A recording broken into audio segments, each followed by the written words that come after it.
Hello students, आज हम start करने जा रहे हैं हमारा 4th chapter time series. Time series start करने से पहले हम देख लेते हैं कि उसके इम्पोर्टेंस क्या है, कि उसका कहाँ पे यूजेस होता है और जो हम स्टडी कर रहे हैं तो उसके इम्पोर्टेंस कितने हैं और किस प्रकार से उसका यूज़ किया जाता है। The information collected in the form of a time series is extremely essential in modern era due to increasing uncertainties in trend and business activities. The study of time series gains importance due to following reasons. अभी के जो समय में business में या market में जो भी एक्टिविटीज़ होती है उसमें हमें काफ़ी फ्लक्चुएशन और चेंजेस देखने को मिलते हैं। तो उस टाइम पे जो हमने टाइम सीरीज़ के थ्रू इंफॉर्मेशन कलेक्ट की हुई है वो बहुत इम्पोर्टेंट रहती है। तो किस प्रकार से वो इम्पोर्टेंट रहती है उसके लिए यहाँ पे हमें 4 रीजंस दिए हैं। फर्स्ट रीज़न है the direction and pattern of a variation in the values of this series can be known from the past data। तो जो हमें पास्ट के अकॉर्डिंग जो भी हमारे पास इंफॉर्मेशन मिलती है उसके अकॉर्डिंग टाइम सीरीज़ के अकॉर्डिंग जो भी प्राइस है और वैल्यूज़ है कोई भी मार्केट में आइटम के या कोई भी प्रोजेक्ट के उसमें जो चेंजेस हो रहे हैं वो अप चेंजेस हो रहा है कि डाउन चेंजेस हो रहा है या हमें प्रॉफिट मिल रहा है या लॉस मिल रहा है, उस तरह की इंफॉर्मेशन हमें मिल सकती है टाइम सीरीज़ के through. The variation in the future can be estimated from the extent of a variation in the values of the series. और जो भी प्राइस में चेंजेस हुए हैं वो कितने प्रमाण में हुए हैं और उसके अकॉर्डिंग फ्यूचर में इस प्रकार से चेंजेस हो सकते हैं, या जो भी हमारा अभी मॉडल है, प्रोजेक्ट है या जो भी हमारा आइटम है उसकी फ्यूचर में अभी जो इसकी इस प्रकार से डिमांड है या इस प्रकार से जो हमें प्रॉफिट या लॉस दे रहा है तो फ्यूचर में वो हमें कितना बेनिफिशियल रहेगा नहीं, वो भी इंफॉर्मेशन हम निकाल सकते हैं। Important decision can be taken from the estimated values of the future and industrial as well as the government policies can be easily framed। अगर हमें उसमें उसकी वैल्यू पता चल जाती है कि वो हमारे लिए कितनी बेनिफिशियल है और कितनी नहीं, तो इस प्रकार से जो बड़े बड़े बिजनेसमैन हैं या इंडस्ट्रीज है या जो पॉलिटिशियन हैं वो डिसीजन ले सकते हैं कि अब इसमें हमें क्या चेंजेस करने हैं और इसको हमें कितना यूज़ करना है या रोक देना है।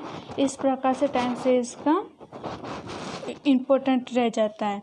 2 or more industrialists or government institution can make a comparative study from the data of the time series obtained by them।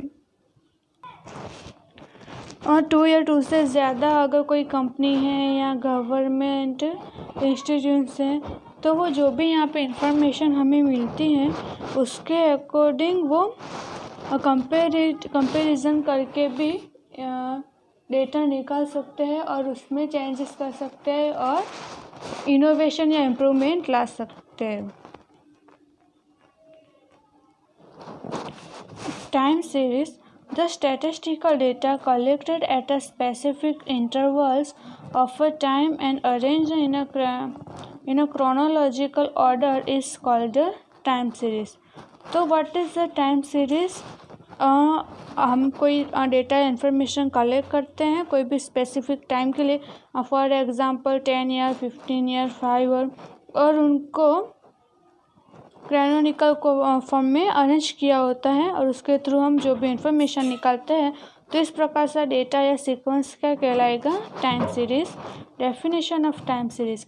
और time series is a set of observation taken at specified time periods. In short the set और collection of values of a variable quantity associated with any phenomena or event obtained at a different points of time is called a time series. Thus, a time series equal to yt, where t which is equal to 1, 2, 3 up to n. In a time series, t is an independent variable and yt is a dependent variable. We can write the time series in the following tabular form. Time series में जो भी हमारा time रहेगा वो रहेगा independent variable, और उसके against जो भी हमें वेरिएबल दिया होगा वो डिपेंडेंट वेरिएबल कहलाएगा और डिपेंड रहेगा टाइम के ऊपर. Components of a time series. There are three components of a time series: long-term components, seasonal components, and cyclical components. Method of determining a trend. A trend is an important component of a time series. We will study the following method to estimate it. Same procedure इसमें भी apply होगी. Chapter 3 में हमने जैसे Y carat find किया था, same way में यहाँ पे भी हम वाई कैरेट फाइंड करेंगे. बट चेंजेस इतना है कि वहाँ पे एक्स वेरिएबल यूज़ करते थे, उसके प्लेस पे हम यहाँ पे टी वेरिएबल यूज़ करेंगे. नथिंग. उसके अलावा जो भी सारे फॉर्मूला है और मेथड है वो एज इट इज़ इस चैप्टर में फॉलो करनी है. जो एक बात जो ध्यान रखनी है वो ये है कि x is replaced by T.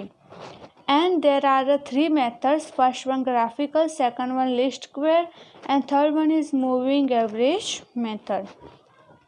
Additive model of a time series. For a time, if the variable quantities of a time series is taken as the sum of trend, a seasonal fluctuation, cyclical fluctuation, and random fluctuation, then it is called the additive model of a time series. This model is written as follows. कोई एक ऐसा हमें model मिल रहा है time series में जिसमें हमें तीनों प्रकार के फ्लक्चुएशन देखने को मिलते हैं. तो जो भी हम ओरिजिनल वैल्यू निकालते हैं टाइम सीरीज़ के, उसमें हम ये फ्लक्चुएशन की वैल्यूज़ को भी काउंट करते हैं और ऐड करते हैं. तो उस टाइप्स के जो मॉडल मिलते हैं वो मॉडल क्या कहलाएगा? Additive model of a time series.